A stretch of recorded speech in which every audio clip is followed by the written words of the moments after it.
여러분은 단순한 여행이 인생을 완전히 바꿔놓은 적 있나요? 저는 그 여행이 한국 수학여행이었어요. 그때의 경험이 없었다면 저는 아마 한국에서 살겠다는 꿈조차 꾸지 못했을 거예요. 안녕하세요.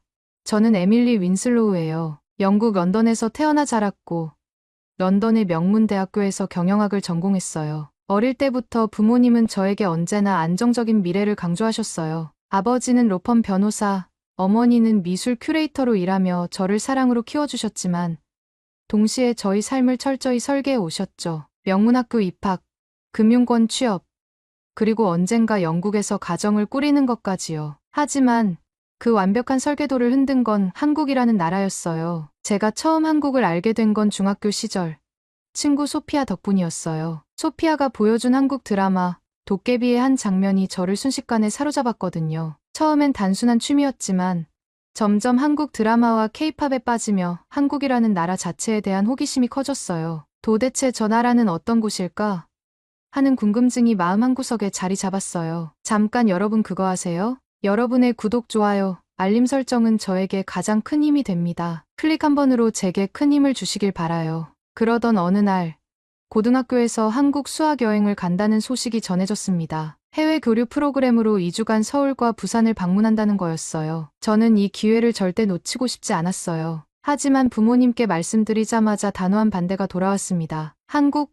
너무 멀잖아. 에밀리, 유럽 쪽은 안 돼? 엄마, 이건 단순한 여행이 아니에요. 저는 정말 한국을 직접 보고 싶어요. 며칠간의 설득 끝에 부모님은 마지못해 허락하셨지만 조건이 있었어요. 다녀오되 절대 혼자 돌아다니지 말고 조심해라. 전 그제야 활짝 웃으며 말했어요. 고마워요.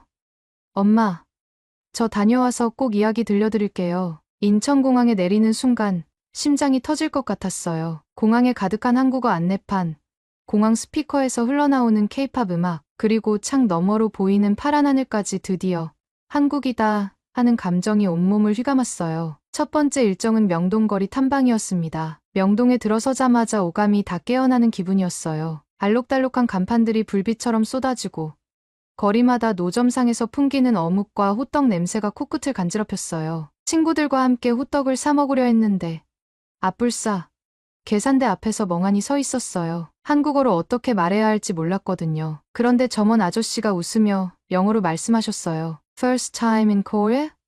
Welcome. 그 따뜻한 한마디에 긴장이 풀렸습니다. 호떡 한 입을 베어 물자 바삭한 것과 달콤한 꿀이 입안 가득 퍼졌고 저는 그 자리에서 두 손을 모으고 감탄했어요. 이 맛 한국. 너무 좋아. 서울 여행 중 가장 마음에 남았던 건 한강 야경이었어요. 저녁이 되자 유람선에 올라 강바람을 맞으며 친구들과 사진을 찍었어요. 서울의 빛나는 스카이라인이 물 위에 반짝이는 모습은 마치 드라마 속 한 장면 같았습니다. 그러던 중 갑자기 유람선 위에서 작은 이벤트가 열렸습니다. 노래 경연 참가자를 모집한다는 거였어요. 친구들이 저를 보며 깔깔대며 말했어요. 에밀리, 너 맨날 케이팝 따라 부르잖아. 한번 해봐. 전 얼굴이 빨개지며 손사래를 쳤지만 친구들이 결국 등을 떠밀어 무대에 서게 됐습니다. 머릿속이 하얘지며 겨우 떠올린 노래는 BTS의 Spring Day였어요. 마이크를 잡고 첫 소절을 부르자 심장이 쿵쾅거렸어요. 그런데 유람선 안에 있던 한국인들이 박수를 치며 함께 후렴구를 따라 불러주었어요. 저는 그 순간 울컥했습니다. 한국어는 아직 서툴지만 노래를 통해 그들과 하나가 된 것 같았거든요. 노래가 끝나고 행사 진행자가 밝게 웃으며 말했어요. 참 잘 불렀어요. 한국 좋아요? 전 숨을 고르며 바로 외쳤습니다. 너무 좋아요. 정말 사랑해요. 코리아. 유람선 위의 밤 공기와 사람들의 웃음소리가 제 마음에 깊이 스며들었어요. 부산에서는 해운대 해변과 자갈치 시장을 방문했어요. 하지만 저에게 가장 크게 남은 건 어느 작은 식당에서의 일이었습니다. 혼자 부산 골목을 걷다가 허름해 보이지만 따뜻한 느낌의 한 식당에 들어갔어요. 메뉴판은 온통 한글뿐이라 당황했지만 용기를 내어 김치찌개 주세요 하고 한국어로 주문했어요. 주인 할머니는 반갑게 웃으며 잘했어요. 처음인데 한국말 잘하네 하고 말씀하셨어요. 음식이 나오자마자 너무 맛있어서 허겁지겁 먹었는데 그만 젓가락을 바닥에 떨어뜨리고 말았어요. 당황해 어쩔 줄 모르고 있는데 옆 테이블에 앉아 계시던 할머니가 살짝 웃으며 이거 써요 하고 깨끗한 젓가락을 건네셨어요. Thank you. 그 말밖에 나오지 않았지만 그 작은 친절에 왜 그렇게 눈물이 핑 돌았는지 모르겠어요. 수학여행 마지막 날, 저는 남산공원에 올라 서울 전경을 바라보며 깊이 숨을 들이마셨습니다. 서울의 도시와 산, 그리고 사람들 모든 것이 마음에 새겨졌어요. 여기서 살면 어떨까? 이곳에서 나의 미래를 만들어 보면? 그 생각이 저를 놓지 않았어요. 아니, 그건 이미 결심이 되어버렸습니다. 영국으로 돌아온 후에도 제 마음은 여전히 한국에 머물러 있었어요. 한국어를 더 배우기 위해 유튜브와 드라마로 공부했고, 런던의 명문대학교에 진학해 경영학을 전공하며 한국 기업 취업을 목표로 달렸습니다. 대학교 4학년 때는 마침내 한국의 유명 스타트업에서 해외 마케팅 인턴십 기회를 얻게 되었어요. 합격 메일을 받던 순간 전 소리 지르며 기뻐했어요. 드디어 한국에서 일할 수 있어. 하지만 그 기쁜 소식을 부모님께 전했을 때 돌아온 건 축하가 아닌 단호한 반대였어요. 한국? 에밀리, 넌 영국에서도 충분히 좋은 기회를 가질 수 있어. 왜 굳이 그렇게 멀리 가려는 거니? 아버지는 무겁게 말씀하셨고, 어머니는 제 손을 꼭 잡으며 안타까운 눈빛을 보이셨어요. 넌 외동딸이잖니. 우리 곁에서 안전하게 살길 바란단다. 한국은 내게 너무 멀고 너무 낯선 곳이야. 저는 애써 미소를 지으며 말했어요. 엄마, 아빠, 전 한국이 좋아요. 그곳에서 저 자신을 찾을 수 있을 것 같아요. 하지만 아버지는 단호하게 고개를 저으셨습니다. 에밀리, 한국은 너의 현실이 아니야. 그냥 꿈일 뿐이야. 그날 밤, 저는 침대에 누워 천장을 보며 수없이 고민했어요. 내가 정말 부모님의 뜻대로 런던에 남아야 할까? 아니면 내 꿈을 쫓아야 할까? 하지만 마음속에서는 단 한 가지 대답만 울렸습니다. 내 인생은 내가 선택해야 해. 며칠간의 고민 끝에 저는 결국 선택했어요. 부모님의 허락을 기다리는 대신 제 인생을 제 손으로 결정하기로 했습니다. 새벽녘, 책상 위에 편지 한 장을 남겼습니다. 엄마, 아빠, 저의 꿈을 따라가 볼게요. 하지만 언제나 두 분을 사랑해요. 꼭 다시 만나서 제가 얼마나 행복한지 보여드릴게요. 그리고 전 한국행 비행기에 올랐어요. 창밖으로 떠오르는 해를 보며 속으로 다짐했습니다. 한국에서 반드시 성공해 보일 거야. 그리고 언젠가 부모님께 제가 옳았다는 걸 보여드릴 거야. 한국 회사에 첫 출근하는 날, 저는 아침부터 심장이 쿵쾅거렸습니다. 잘할 수 있을까? 한국 회사 분위기는 어떨까? 설렘과 긴장이 뒤섞인 기분으로 사무실 문을 열었습니다. 안녕하세요, 에밀리 씨. 잘 오셨어요. 몇몇 동료들이 활짝 웃으며 저를 반갑게 맞아주었습니다. 처음 보는 얼굴들이었지만 그들의 따뜻한 인사에 마음이 조금 놓였어요. 간단한 자기소개 후 자리에 앉으니 제 앞에는 노트북과 업무 관련 서류들이 놓여 있었습니다. 아직 업무에 대해 제대로 배우지도 않았는데 사무실에 울리는 키보드 소리와 빠르게 오가는 대화들이 저를 긴장하게 만들었어요. 조금 후 점심시간이 되자 같은 팀의 선배가 다가와 말했습니다. 에밀리 씨, 우리랑 같이 점심 먹으러 가요. 저는 속으로 다행이다. 이렇게 친절하게 챙겨주시다니. 한국 직장도 따뜻하구나. 라고 생각하며 기쁜 마음으로 따라 나섰습니다. 회사 근처 식당에 들어서자마자 동료들은 익숙한 듯 자리에 앉았고 메뉴를 빠르게 정해 주문했어요. 잠시 후 반찬이 가득 깔리고 뜨거운 국이 나왔습니다. 자, 맛있게 드세요. 저는 수저를 들며 이제 천천히 대화를 나누며 즐거운 점심을 하고 마음을 먹었지만 예상은 보기 좋게 빗나갔습니다. 동료들은 인사 후 말없이 젓가락을 놀리더니 불과 몇 분 만에 밥과 국을 거의 다 비워버리고 있었어요. 저는 아직 국에 입도 못 댄 채 당황스러워졌습니다. 이렇게 빨리 먹는다고? 한국인들은 점심시간을 이렇게 보낸다고.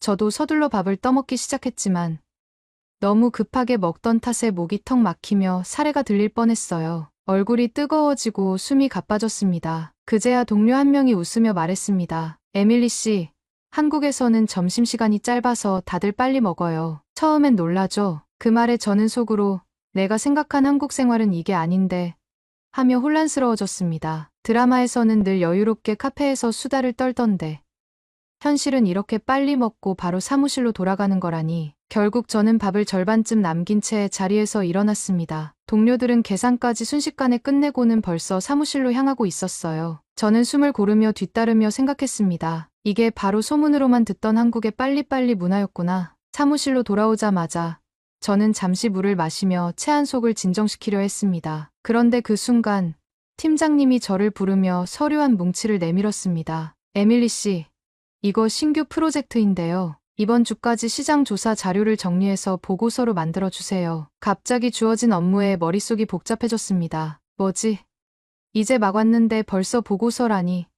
어디서부터 시작해야 하지? 모니터 앞에 앉아 한숨을 내쉬며 키보드를 두드리기 시작했어요. 영어 자료는 어느 정도 자신 있었지만 문제는 한국어 자료였습니다. 낯선 단어들이 빼곡히 담긴 문서들을 읽으려니 눈이 빙빙 돌았어요. 검색창에 하나하나 단어를 찾아가며 작업했지만 속도는 도저히 나지 않았습니다. 시간이 흐를수록 손에 땀이 배고 심장은 점점 더 두근거렸어요. 이거 어떻게 다 하지? 그때 제 옆자리에서 부드러운 목소리가 들렸습니다. 에밀리 씨, 괜찮아요? 어려운 부분 있어요? 고개를 돌리니 키가 훤칠한 남자 직원이 저를 보고 미소를 짓고 있었습니다. 그는 같은 부서의 박준호 씨였어요. 한국어 자료 때문에 좀 어려워 보여서요. 제가 도와드릴까요? 저는 순간 숨이 탁 막혔던 답답함이 조금 풀리는 기분이었습니다. 정말요? 그럼 부탁드려도 될까요? 준호 씨는 제 자리 옆으로 와서 화면을 보며 차근차근 설명해 주었어요. 이 부분은 주로 한국 소비자들의 선호도 통계인데요. 여기서 핵심만 뽑으면 돼요. 그리고 이 단어는 소비자 행동 분석 같은 뜻이에요. 그는 복잡한 자료를 쉽게 풀어주며 필요한 부분과 불필요한 부분을 구분해 주었습니다. 저는 그의 설명을 들으며 빠르게 메모를 했어요. 처음에는 산처럼 보였던 자료들이 그의 설명 덕분에 조금씩 이해되기 시작했습니다. 와, 이렇게 설명해 주시니까 훨씬 이해가 돼요. 감사합니다. 준호 씨? 그는 가볍게 웃으며 말했습니다. 저도 처음 입사했을 때 비슷했어요. 처음엔 다 낯설고 어렵죠. 천천히 배우면 돼요. 그의 말에 저는 마음이 한결 가벼워졌습니다. 맞아.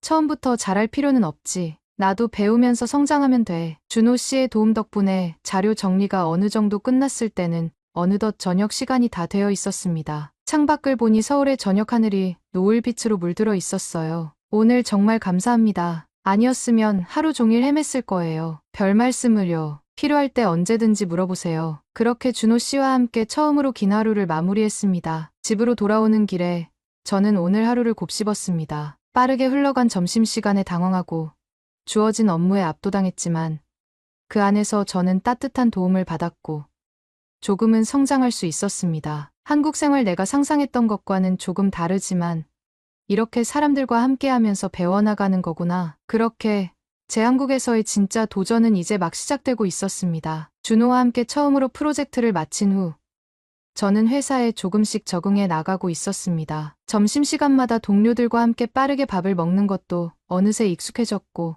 빨리빨리라는 말이 자연스럽게 입에 붙기 시작했어요. 하지만 그 중에서도 제게 가장 큰 변화는 준호 씨와 가까워졌다는 것이었습니다. 준호 씨는 회사에서 언제나 저를 챙겨주는 사람이었습니다. 회의 중에 한국어 표현이 어려워 머뭇거릴 때면 자연스럽게 제 말을 정리해주곤 했어요. 그러면서도 절대 제가 부족하다고 느끼지 않게 에밀리 씨가 포인트를 잘 짚어주셨어요. 덕분에 좋은 아이디어가 나왔네요. 라고 칭찬을 아끼지 않았습니다. 어느 날은 이런 일도 있었습니다. 회사에서 중요한 발표를 앞두고 발표 자료를 한국어로 준비하던 중이었어요. 발표 내용은 자신 있었지만 한국어 발음이 걱정이었습니다. 연습하다가 한숨을 내쉬는 저를 본 준호 씨가 다가왔습니다. 에밀리 씨, 제가 같이 연습해 드릴까요? 정말요?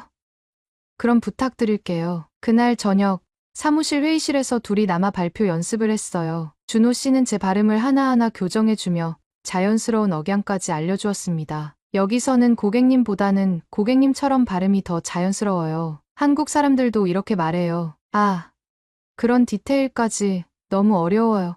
에밀리 씨, 지금도 충분히 잘하고 있어요. 처음부터 완벽할 필요는 없어요. 그렇게 몇 시간 동안 함께 연습하며 저희는 자주 웃고 대화하며 서로를 더 알아가게 되었습니다. 발표 당일, 저는 긴장했지만 준호 씨가 회의실 뒷자리에서 조용히 파이팅이라며 엄지를 들어 보이는 모습에 용기를 얻었습니다. 발표를 무사히 마친 후 팀장님은 저에게 에밀리 씨, 한국어 발표 정말 잘했어요. 많이 연습한 게 느껴지더군요. 라며 칭찬해 주셨습니다. 저는 무심코 준호 씨를 바라보았고 그는 조용히 웃으며 고개를 끄덕였습니다. 이렇게 일로 시작된 저희의 관계는 점점 더 자연스럽게 이어졌습니다. 어느 금요일 저녁, 퇴근 시간이 되었을 때 준호 씨가 조심스럽게 말을 꺼냈어요. 에밀리 씨, 주말에 시간 괜찮으시면 같이 잠실 한강공원 가실래요? 예상치 못한 제안에 순간 가슴이 두근거렸습니다. 아, 네.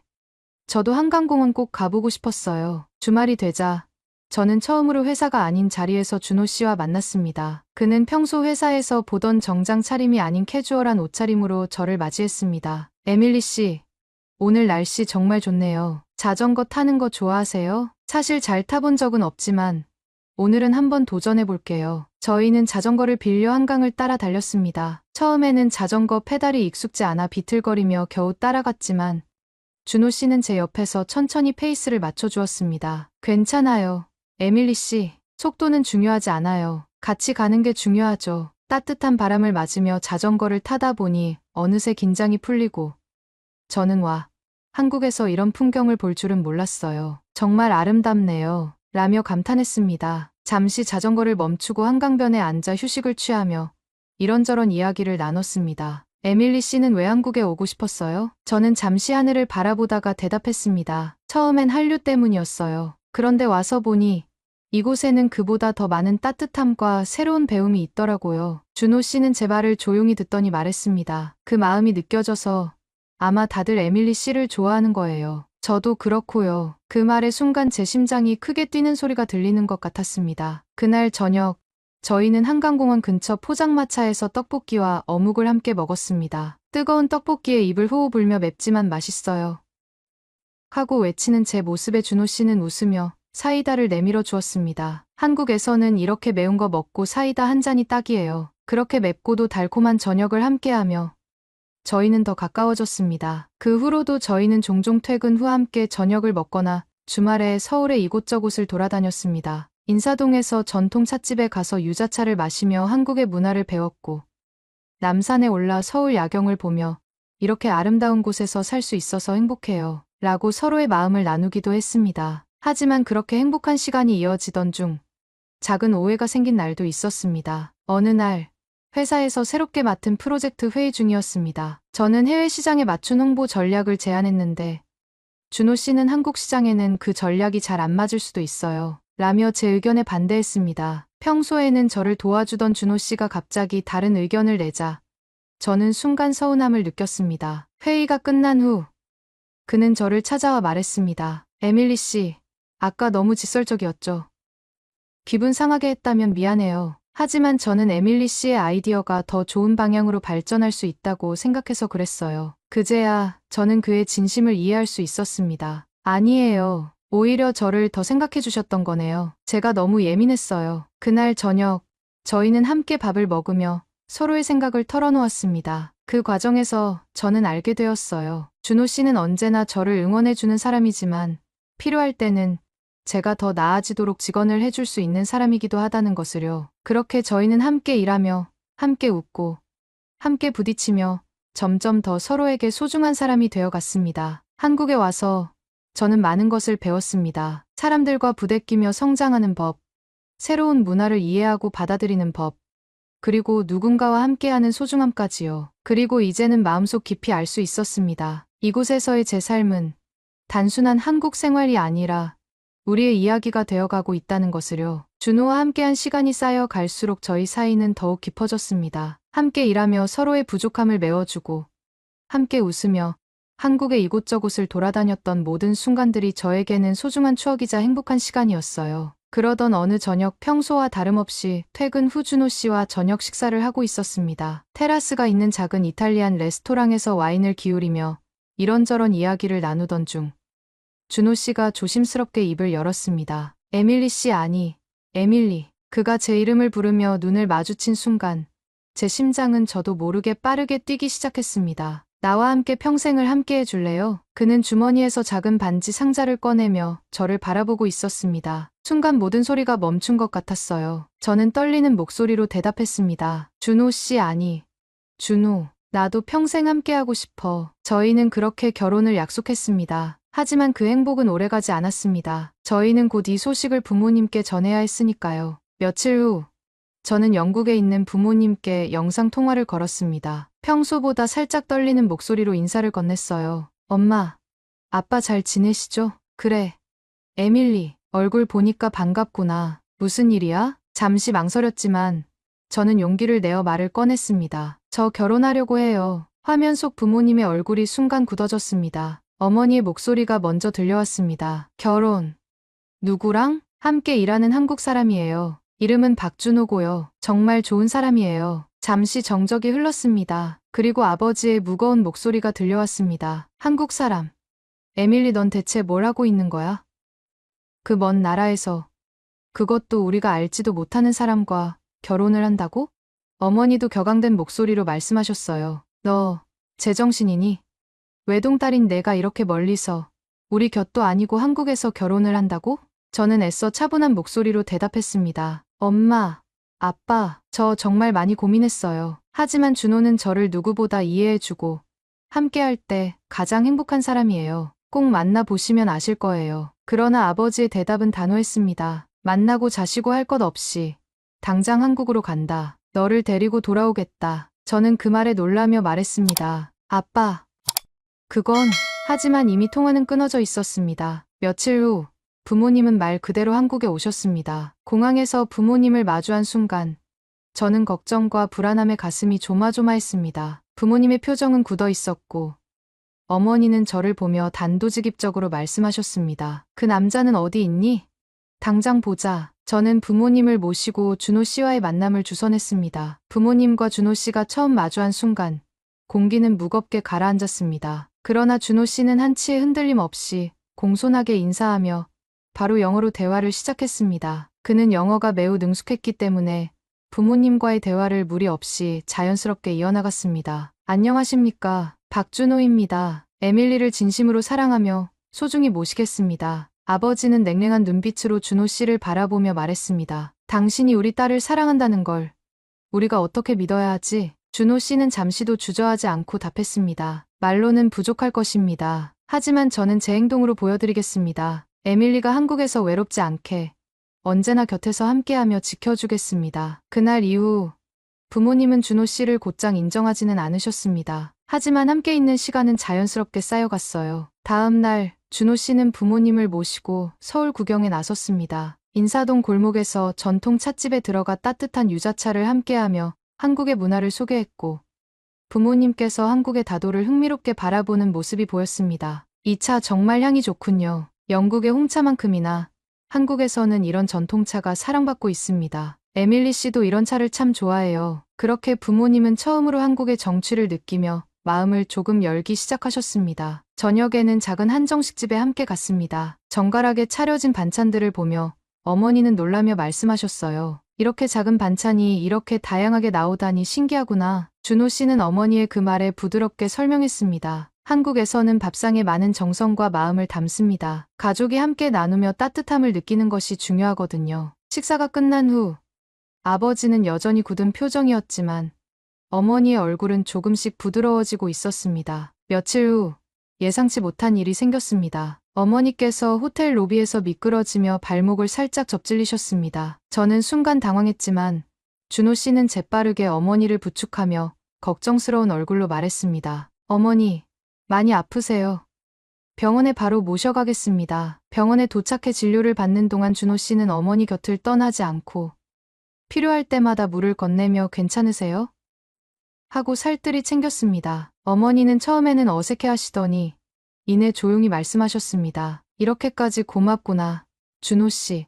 그날 저녁 호텔로 돌아온 어머니는 제게 작은 한숨을 내쉬며 말했습니다. 에밀리, 준호 씨가 정말 좋은 사람이구나. 그리고 마침내 아버지가 저를 불러 조용히 말씀하셨습니다. 에밀리, 내가 왜 저 사람을 선택했는지 이제 알 것 같구나. 그는 말이 아닌 행동으로 보여주더구나. 저는 그 말에 눈물이 핑 돌았습니다. 아빠, 고마워요. 저 정말 행복하게 살게요. 그렇게 부모님은 마침내 저희의 결혼을 허락해 주셨습니다. 그 후로 부모님은 한국에서 조금 더 머물며 준호 씨와 함께 한국을 둘러보셨습니다. 경복궁의 고즈넉한 풍경 앞에서는 이곳에 이렇게 아름다운 역사가 있구나라며 감탄하셨고 남산타워에 올라 서울의 야경을 보며 에밀리, 내가 이곳을 사랑할 수밖에 없었겠구나라고 말씀하셨습니다. 어머니는 한국의 전통시장에서 아기자기한 그릇을 사며 즐거워하셨고 아버지는 한강변을 거닐며 조용히 말씀하셨습니다. 에밀리, 한국 참 좋은 곳이구나. 너라면 이곳에서 행복하게 살 수 있을 것 같다. 마침내 출국하는 날